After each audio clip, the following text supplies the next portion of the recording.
အားလုံးပဲမင်္ဂလာပါခင်ဗျာ One day one widget for 20 days ဆိုတဲ့ Flutter UI tutorial series ရဲ့ day 6ကနေပြန်လည်ကြိုဆိုလိုက်ပါတယ်ခင်ဗျာကျွန်တော်ဒီနေ့ပြောပြပေးသွားမယ့် widget ကတော့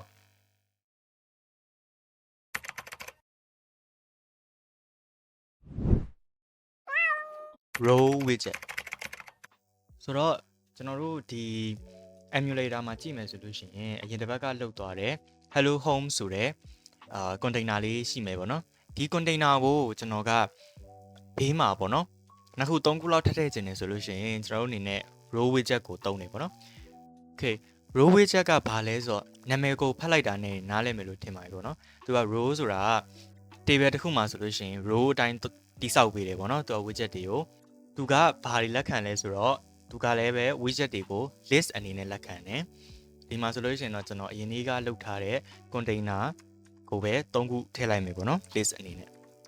okay ဒါဆိုလို့ရှိရင်ကျွန်တော် container 3ခုကပေါ်လာပြီပေါ့နော်ကျွန်တော်တို့ကဒီ container 3ခုကိုဒီတိုင်းကတ်နေရမကြိုက်ဘူးပေါ့နော်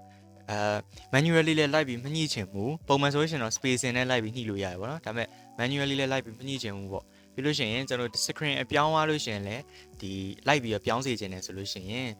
row မှာကိုပဲကျွန်တော်က main axis alignment ကိုပေးလိုက်လို့ရတယ်ပေါ့နော် main axis alignment ဆိုတာကျတော့ဒီ row မှာဆိုလို့ရှိရင်သူကhorizontally ယူတယ်ပေါ့နော် column မှာဆိုလို့ရှိရင် main axis က main ဖြစ်တဲ့အတွက်သူကတော့ vertically ယူရတယ်ပေါ့နော် main axis alignment ကို space around လို့ပေးလိုက်လို့ရှိရင်ကျွန်တော်တို့ကဒီမှာရှိတဲ့ container တွေပေါ့နော်ဘေး down နှစ်ခုမှာ space လေးနည်းနည်းချန်ပြီးတော့လဲမှာတော့သူတို့ညီတူညီမျှကွဲသွားတယ်ပေါ့နော်ထိုနည်း၎င်းပဲကျွန်တော်တို့ space between လဲပေးလို့ရတယ်ပေါ့နော်ဒါဆိုရင်တော့ဘေးဖယ်ညာမှာ space မချန်တော့ဘူးနောက်ထပ်ကကျတော့ကျွန်တော်တို့ကညီတူညီမျှလုပ်ချင်တယ်ညီတူညီမျှလေးခွဲချင်တယ်ဆိုရင်ကျတော့ space evenly လို့ခေါ်ပြီးတော့ control လုပ်လို့ရတယ်ပေါ့နော်